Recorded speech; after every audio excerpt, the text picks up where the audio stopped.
Bonjour à toutes et à tous, bienvenue dans la suite de ce cours sur l'histoire de la vie politique. Donc nous continuons notre périple à travers la Révolution. Donc la dernière fois on avait fini sur la presse, si vous vous souvenez. On avait parlé voilà, de cette presse et on avait terminé en disant que la constitution de 1791, de même que les autres constitutions révolutionnaires, reprend ce principe de liberté d'expression et donc la presse, mais en pratique cette liberté ne sera pas toujours observée. Donc maintenant intéressons-nous dans une nouvelle partie de la nature de la presse, dans une première sous-partie sur le contenu des journaux. Donc sous la Révolution, la presse est essentiellement une presse essentiellement politique. La première fonction des journaux est de rendre compte des débats à l'Assemblée nationale, ce que décident les dirigeants et députés. Cependant, cette presse n'est pas fondamentalement une presse d'information, car les journalistes ont le souci de donner leur point de vue sur les débats, et donc la presse est une presse d'opinion. Cette presse d'opinion est essentiellement polémique. Donc maintenant, intéressons-nous à la forme de la presse. Donc à cette époque, il n'existe pas d'entreprise de presse au sens en vigueur au XIXe siècle. On constate que, sauf exception, une seule personne gère le journal, occupant tout à la fois les fonctions de rédacteur, journaliste, éditeur et imprimeur de journal. Conséquence, le journal a des dimensions très réduites, ne compte souvent pas plus de 4 pages avec un cachet artisanal. On a donc un grand nombre de titres, beaucoup de gens peuvent créer des journaux. Pour exemplifier, en 1789, 160 journaux sont créés, dont 130 à Paris. Autre conséquence, ces petits journaux ont de faibles tirages, donc seront diffusés à quelques centaines d'exemplaires seulement, car les conditions d'impression sont modestes, avec des machines rudimentaires. Le journaliste étant en même temps imprimeur ne peut imprimer que 300 exemplaires par heure environ. Exception, quelques rares titres généralistes qui ne se contentent pas de faire de la politique, ont plusieurs employés et peuvent avoir de plus gros tirages. C'était par exemple le cas du journal de Paris, Poste du Soir, tiré à 11 000 exemplaires par heure. Comment ces journaux imprimés artisanalement arrivent-ils dans les mains des lecteurs ? On distingue plusieurs procédures. À Paris, la diffusion se fait par le biais de porteurs de journaux. Le système de crieurs, donc des vendeurs de journaux dans la rue qui indiquent le titre du journal, mais n'ont pas le droit de révéler son contenu car c'est à l'encontre de l'ordre public. Les journaux de Paris sont diffusés en province par la poste à cheval. On estime à au moins 100 000 le nombre d'exemplaires de journaux parisiens diffusés en province chaque jour depuis 1791. Le système de l'abonnement, en pratique réservé aux personnes aisées car le prix du journal est relativement élevé et l'acheter tous les jours est inabordable pour les autres. Comment le petit peuple peut-il prendre connaissance du contenu des journaux ? Car il existe des obstacles au premier chef, desquels le prix et le taux d'analphabétisme. Les députés ont imaginé 2 solutions. Premièrement, l'affichage public, et secondement, la lecture publique et collective du journal, qui sera l'une des activités quotidiennes des sociétés populaires. En fait, ce sont des clubs politiques populaires. Un petit point rapidement historique sur ce second point là que je viens d'évoquer, la lecture publique et collective du journal. Cette pratique est faite pour la presse, mais il faut savoir que cette pratique de la lecture collective remonte à très loin. Il faut savoir que pendant toute la période moderne, donc fin du Moyen-Âge et toute la période moderne, on a en général ce sont les religieux d'ailleurs qui le font dans les villages, même dans les villes, mais plus souvent dans les villages puisqu'il y a moins d'habitants. C'est le prêtre qui fait les annonces, c'est-à-dire voilà, il peut par exemple réunir les villageois sur la place publique et annoncer l'édit du roi qui a été publié le matin même, et voilà. En général, ça se fait également en même temps que la messe, c'est-à-dire avant d'annoncer la messe, le curé ou le prêtre commence par dire alors voilà, aujourd'hui, notre bon sire nous annonce que Voilà, il peut annoncer des choses banales, mais par exemple, ce sont les clercs qui sont chargés d'annoncer la naissance d'un dauphin, par exemple, ou une bataille qui a été remportée, etc. Donc cette pratique, elle remonte déjà à loin, mais elle n'a jamais été faite par la presse. Là, c'est nouveau, c'est pas le concept même, c'est que le concept s'adapte à la presse. Donc maintenant, voyons l'influence de la presse. Donc en dehors de la rumeur publique, c'est par la presse que transite à l'époque l'essentiel de l'information. Mais c'est une information biaisée, comme je l'ai dit, polémique. Dans ces conditions, on comprend que la presse puisse être utilisée comme moyen de mobilisation politique. Quelle est l'attitude du pouvoir politique face à ce poids et à cette influence de la presse? On constate que les autorités ont une attitude duale. Premièrement, envieuse, car un simple journaliste peut mobiliser une foule entière, et secondement, craintive de l'influence de la presse, et donc du journaliste, qu'elle considère comme dangereux. Certains journalistes vont avoir un poids politique important, à l'image de Jean-Paul Marat, par exemple, auteur d'un journal appelé L'Ami du Peuple, journal très polémique et engagé, très populaire. Il est donc très craint par les hommes politiques car il détient un grand pouvoir sur l'opinion publique. Alors maintenant, après la presse, passons à une autre grande partie, donc sur la fondation d'un nouvel ordre politique, et premièrement les fondations d'un nouveau régime. Donc par le serment du jeu de paume, les députés se sont engagés à établir une constitution écrite. Quelque temps après, les États généraux deviennent l'Assemblée nationale. Dès cette époque, dès les premières heures de la Révolution, les députés considèrent que leur fonction première est de rédiger cette constitution. Il faudra en fait attendre 2 ans pour cela, 1791. D'abord car la notion de constitution est nouvelle. Qu'est-ce qu'on va mettre dans cette constitution? Ensuite car le système de la constitution est très complexe, il faut créer un nouvel État. Et qu'il faut tenir compte des polémiques longues qui ont marqué les débats, en particulier à propos du veto royal. Le fameux veto royal qu'on retrouve dans la chanson très populaire de la Carmagnole. Madame Veto avait promis, Monsieur Veto avait promis, ce veto. Bref, parenthèse fermée, la petite anecdote. Enfin, car les députés, parallèlement à ce travail constituant, poursuivent une œuvre législative, en particulier les lois portant sur l'organisation de l'administration, des réformes complètes de l'administration du territoire. Comment se présente la Constitution? Alors, on a commencé à voter des lois constitutionnelles dès 1789, mais il faut attendre 1791 pour que l'ensemble de ces lois soient rassemblées dans la forme d'une constitution. Résultat, pendant 2 ans, le régime politique français repose en partie sur les lois constitutionnelles, tout en étant aussi un gouvernement de fait. Secondement, les principes fondateurs de la Constitution de 1791. Le nouveau régime politique peut être défini comme un régime de représentation nationale, qui a la forme d'une monarchie constitutionnelle. La souveraineté, pouvoir suprême dans l'État, est transférée en quelque sorte du roi au peuple, ou plus exactement à la nation. C'est pourquoi on va parler de souveraineté nationale. On nous le rabâche assez souvent, cette histoire de souveraineté nationale. Cette souveraineté n'est pas donnée à l'ensemble des citoyens, mais attribuée à une personne abstraite, morale, appelée nation. La nation est un être indivisible, ce n'est pas la simple addition de citoyens. Le pouvoir n'est donc pas exercé par la communauté de citoyens, comme dans une démocratie, mais par les représentants de la nation. Le concept de souveraineté nationale ne doit pas être confondu avec celui de souveraineté populaire, ce n'est pas pareil. Donc là, on est dans un gouvernement représentatif, tout comme aujourd'hui. Dans ces conditions, les députés ne représentent pas leurs électeurs citoyens, mais représentent la nation tout entière, dans son ensemble. Or, il est évident qu'un être indivisible comme la nation ne peut pas donner un mandat impératif aux députés. Ce n'est possible que par des électeurs en chair et en os. On voit donc que les députés sont libres de se gouverner par eux-mêmes, puisque en agissant ainsi, ils sont censés exprimer la volonté de la nation, qui correspond à la volonté générale, en référence à Rousseau.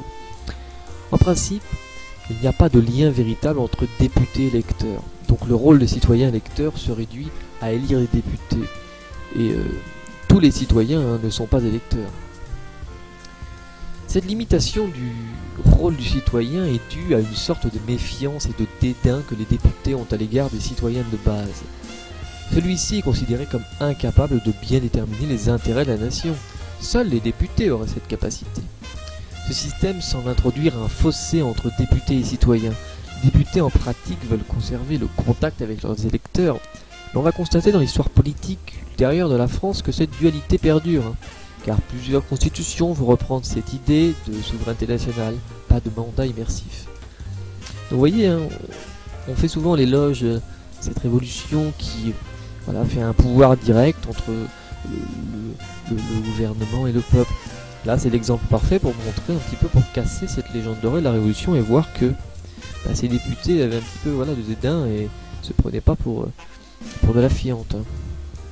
Donc le deuxième principe fondamental du régime politique est celui de la séparation des pouvoirs, scandé par Montesquieu. Il trouve son origine en France. On va distinguer le pouvoir législatif du pouvoir exécutif. On a en principe une idée stricte de cette séparation. En théorie, le pouvoir législatif est confié à une assemblée législative et le pouvoir exécutif, pouvoir d'exécuter la loi, est confié à un autre organe, le roi, qui devient alors un roi constitutionnel. Il faut cependant remarquer que la séparation des pouvoirs n'est pas aussi absolue qu'on pourrait le penser. Ceci pour deux raisons. Premièrement, le roi intervient dans le législatif, et secondement, l'Assemblée intervient dans l'exécutif. Il y a ce mélange entre les deux. Maintenant, intéressons-nous à l'organisation et les compétences de l'Assemblée. Doit-il y avoir une assemblée unique ou au contraire deux assemblées? C'est la question du monocamérisme ou du bicamérisme. Parmi les députés, on trouve les partisans des deux camps. Selon les partisans du bicamérisme, une deuxième chambre apporterait de la modération dans les débats de la première chambre. Les partisans de la chambre unique font deux reproches à cette idée. Premièrement, la nation étant une, la nation doit être une.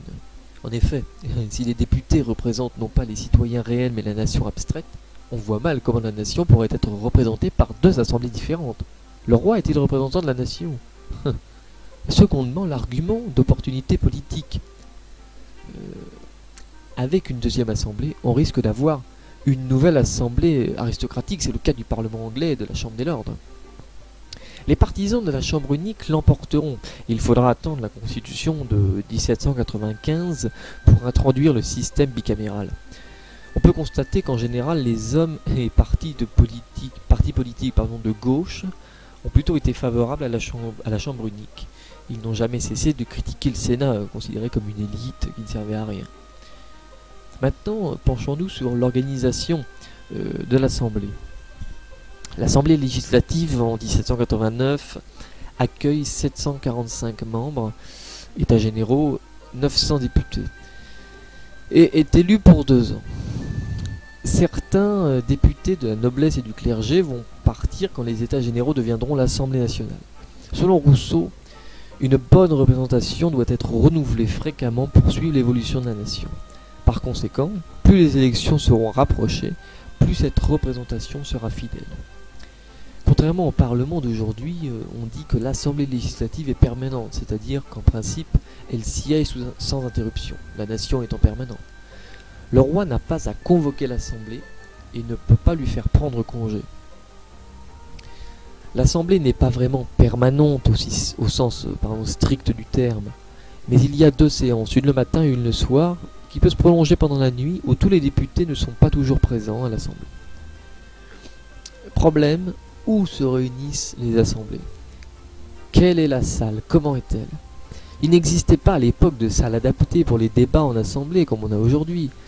On va donc devoir utiliser des salles, 3, déjà existantes et mal adaptées. Premièrement, la grande salle du château de Versailles d'abord. Mais manifestation des ménagères parisiennes le 5 et 6 octobre 1789 qui marchent de Paris à Versailles pour réclamer le transfert des autorités à Paris. Manifestation des consommateurs.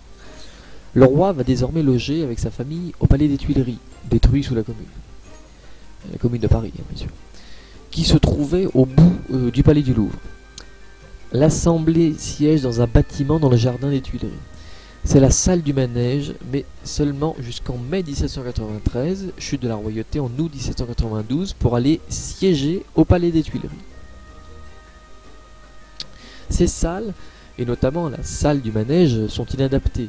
Très longues, extrémités très éloignées, mauvaise acoustique, pas de microphone pour les députés. Conséquence, l'une des premières qualités qu'on attend d'un député est d'avoir le physique de l'emploi, c'est-à-dire de posséder une voix puissante et porteuse, comme l'avait Danton par exemple. Il ne suffit pas à un député de bien parler, il faut aussi qu'il sache parler très fort. À cette époque, au XVIIIe, je le rappelle, au XVIIIe est enseignée la rhétorique, ce qui manque un petit peu certaines fois à nos hommes politiques d'aujourd'hui. La salle du manège est une salle très longue, bâtie en amphithéâtre, avec au milieu le bureau du président et en dessous les tribunes des orateurs. Le président de l'Assemblée est élu pour seulement 15 jours. Conséquence, les présidents n'obtiennent aucune expérience et manquent en même temps d'autorité pour diriger les débats qui sont souvent animés et où le nombre de députés élevé crée une forte agitation dans la salle. Pour que les travaux soient bien organisés, l'Assemblée juge nécessaire de constituer des comités chargés de préparer le travail avant les débats et avant le vote en assemblée plénière. Ces comités sont en principe des comités de préparation des lois. Le plus important et le plus prestigieux des comités est celui de la Constitution, dont la tâche est de préparer le projet de texte constitutionnel. Maintenant, intéressons-nous aux compétences de l'Assemblée, la législation et le veto royal. En 1791, l'Assemblée constituante est remplacée par une nouvelle Assemblée dite Assemblée législative. Caractère négatif. En principe, l'Assemblée ne doit pas contrôler l'activité du gouvernement royal, car, en principe, nous sommes dans un régime de séparation stricte des pouvoirs. Au sens large, le principe de séparation des pouvoirs dicte que les pouvoirs ne doivent pas être exercés par la même institution, comme ce peut être le cas dans le modèle de politique américain. Au sens plus strict, c'est un régime qui octroie des compétences très différentes à l'organe législatif, l'organe exécutif et l'organe constituant. On parlera donc de régime de collaboration des pouvoirs, régime parlementaire qui s'installera en France à partir du XIXe siècle et perdurera jusqu'à aujourd'hui, tout en restant source de constants débats, y compris jusqu'à un passé pas si lointain, référence au comité Balladur. En conséquence, le Parlement, l'Assemblée ici, ne peut pas censurer ou contrôler le gouvernement. L'activité principale des parlements modernes, depuis le Parlement anglais, est l'activité budgétaire. Voter les recettes et dépenses de l'État, dont les impôts. Sous la Révolution, on observe un phénomène paradoxal.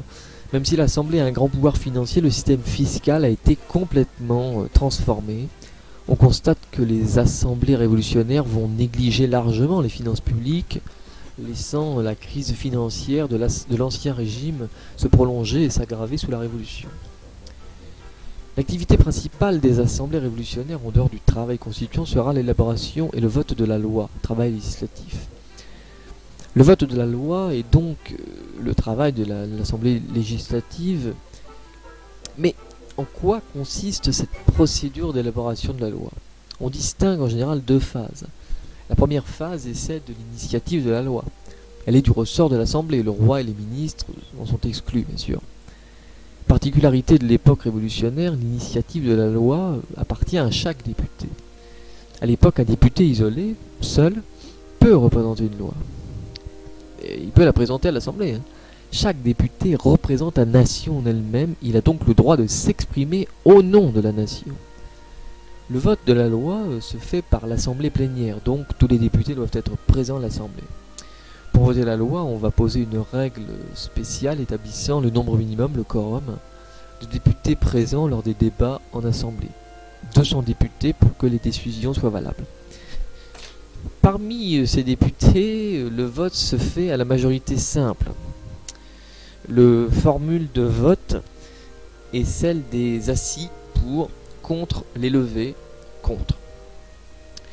La deuxième phase concerne le veto royal. Une fois la loi votée par l'Assemblée, elle fait l'objet d'une promulgation, ce qu'on appelle la sanction royale. Le roi dispose d'un droit de veto depuis la Constitution de 91. un système de veto qui existe déjà et encore dans la Constitution des États-Unis de 1787, donc, dont on s'est inspiré, nous les révolutionnaires.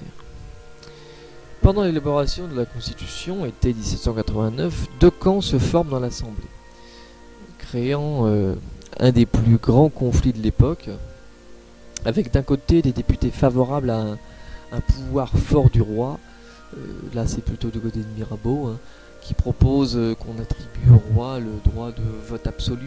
Le roi pourrait s'opposer absolument à une loi votée. Et d'un autre côté, des députés partisans d'un pouvoir royal faible qui soit rejettent l'idée d'un veto royal, soit admettent l'idée d'un veto suspensif. Là on est plutôt sur Robespierre, encore c'est une version light de Robespierre. Le veto suspensif est le droit pour le roi de s'opposer à l'application d'une loi pendant 2 législatures successives, donc soit 4 ans. Ce système n'a jamais fonctionné en pratique puisque le roi disparaît en 1792. Ce veto semble être une concession importante faite à Louis XVI. Le débat sur le veto s'est terminé en 1789 par le passage d'une loi instituant le vote suspensif. Ce vote a permis l'apparition des 2 partis de droite et de gauche, partisans du roi à droite, adversaires du pouvoir royal à gauche. Maintenant, intéressons-nous un petit peu au public à l'Assemblée. Donc les débats à l'Assemblée étaient publics, opinion publique, décisions politiques doivent donc être prises en toute transparence devant le public. On a calculé que dans la salle du manège située au jardin des Tuileries, pas loin de 4000 personnes auraient été présentes dans les tribunes, et lors des grandes occasions ou des grandes journées révolutionnaires, le public s'entassait dans l'Assemblée. À l'époque, le public avait l'habitude de se manifester très bruyamment, applaudissements ou houlant les orateurs. De fait, les débats étaient très confus et pouvaient porter atteinte à la liberté de parole des députés. Enfin, pour finir, les députés auraient pu réagir en prononçant le huis clos, mais ils ne voulaient pas déplaire au public qui venait participer au débat.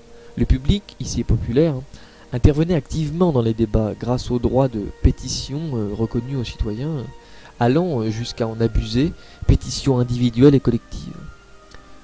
On voyait les gens défiler à la barre de l'Assemblée, jusqu'à ce que celle-ci s'en agace et décide de réglementer le droit de pétition sans vraiment y parvenir efficacement. Mais on comprend pourquoi, après l'expérience de la Révolution, les députés sont toujours restés méfiants du public. Les assemblées suivantes ont essayé de l'écarter des débats. Les premières restrictions à l'intervention publique apparaissent à l'époque du Directoire. Voilà, j'en ai fini pour cette seconde partie. Donc les parties sur la Révolution vont être très conséquentes, je vous préviens.